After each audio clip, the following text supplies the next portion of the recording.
Kiyomi, a Serendipity book.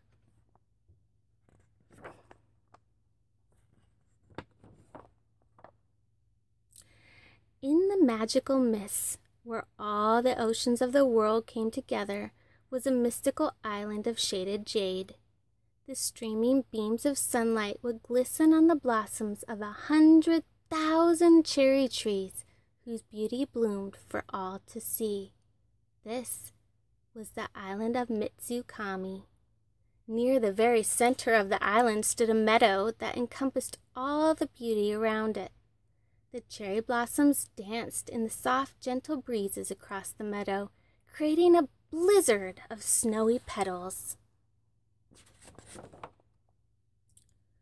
On the side of the meadow, nearest the rising sun, lived the dancing deer of Mitsukami. As deer go, they weren't very tall, but they could leap so high that their movements seemed as graceful as a sunlight ballet. The most beautiful of the dancing deer was Kiyomi. Her eyes were like large almonds resting in deep, still pools. Her fawn-like fur had a silvery tint that reflected the other glories of the meadow. Her feet were cast in black velvet, and wherever she walked, the meadow grasses seemed to whisper her name, Kiyomi. There was no question who was most beautiful amongst the dancing deer. They all knew that Kiyomi was. She knew it, and the other deer knew it. Her beauty was as simple as that. Each day she would wander on her side of the meadow, and as she walked past, the other deer would comment on how beautiful she was. My, they would say, doesn't Kiyomi's coat reflect the morning mist? Or, don't her eyes shine in the bright, chill dawn? Occasionally, Kiyomi would find herself at the pool at the edge of the wood, where she would gaze in rapt wonder at her own reflection. She would turn this way, then that, watching the shadows slip across her fur like a soft, gentle blanket. She had to admit that the other dancing deer were right. She was the most beautiful creature in the meadow.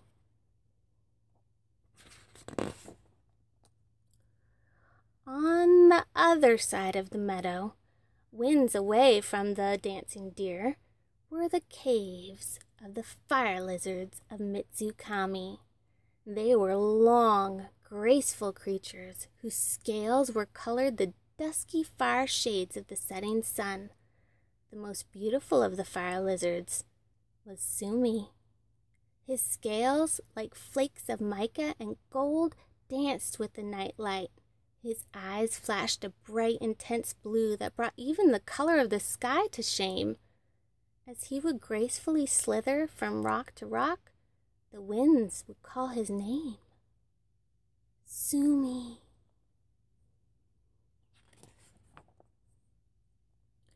The other fire lizards weren't in awe of Sumi. Sumi knew he was beautiful, and the others knew he was beautiful. It was as simple as that. As he would glide by, the other fire lizards would stop whatever they were doing to bask in his splendor. My, they would say in hoarse whispers, did you see how the light seems to dance like the flicker of a flame on Sumi's scales? Or, his eyes are so bright that the sun almost refuses to shine. Sumi's head wasn't turned by all the compliments. He was magnificent, and he knew it. It was just a fact. On occasion, if time allowed, Sumi would wander to the edge of the still waters near the caves. There he would gaze in awe of his own beauty.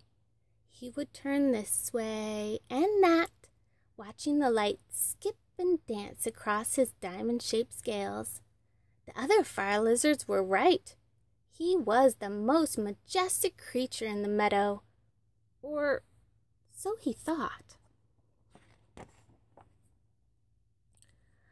One day, the two most beautiful creatures of Mitsukami met, quite by accident, at the center of the meadow. As was the custom for both of them, each paused, waiting for the anticipated compliments. The two of them waited and waited, Kiyomi on one side of the trail and Sumi on the other. But nothing was said. They both thought.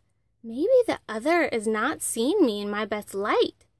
So, carefully, they changed places on the trail and waited, but neither one spoke. "Excuse me," said Kiyomi. "Did you want to comment on my beauty, or did you wish to look some more?" "Well," chuckled a bemused Sumi, "I was thinking the same thing. Did you want to look at me some more?" Kiyomi was shocked. "Why would I want to look at you? You're nothing but an old lizard." Sumi's eyes widened in surprise. "Nothing but a lizard? Who would want to look at a moth-eaten ball of fluff like you?" So they both stood, glaring at each other, their features twisted in anger. They stood, and they watched, and they waited. Time ticked away as the two creatures stood angrily facing each other across the trail. "Well, it's obvious," said Kiyomi, finally breaking the silence, "that one of us can't see his own reflection." "Yes," sneered Sumi, "it's very obvious that one of us can't see her own reflection. Why don't we go together to the mirrored pond at the center of the meadow? There we shall see what we shall see as the sun sets into twilight." Kiyomi thought this was a simple solution to Sumi's lack of insight, but she insisted that she be seen in the early light of the rising sun. They argued a bit, and then both agreed that they would spend the day together so they could see each other in their best light.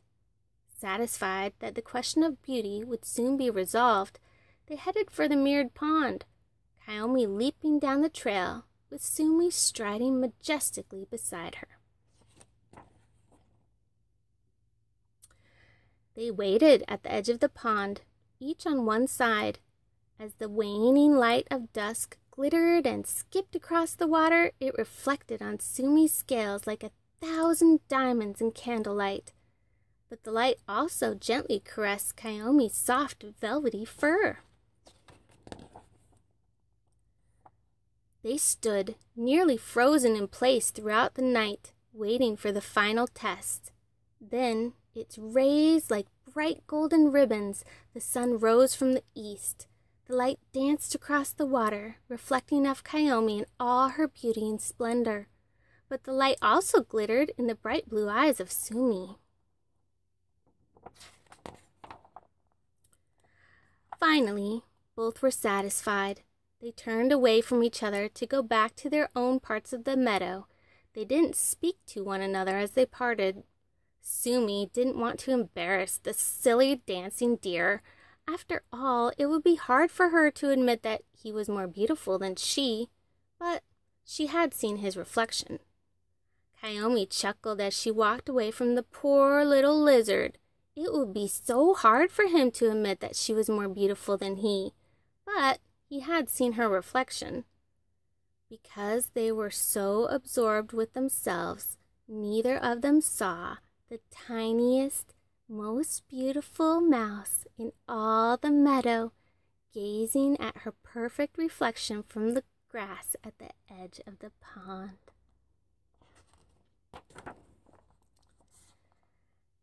As you gaze at your reflection in the mirror above your shoulder, remember, beauty only shines in the eyes of the beholder.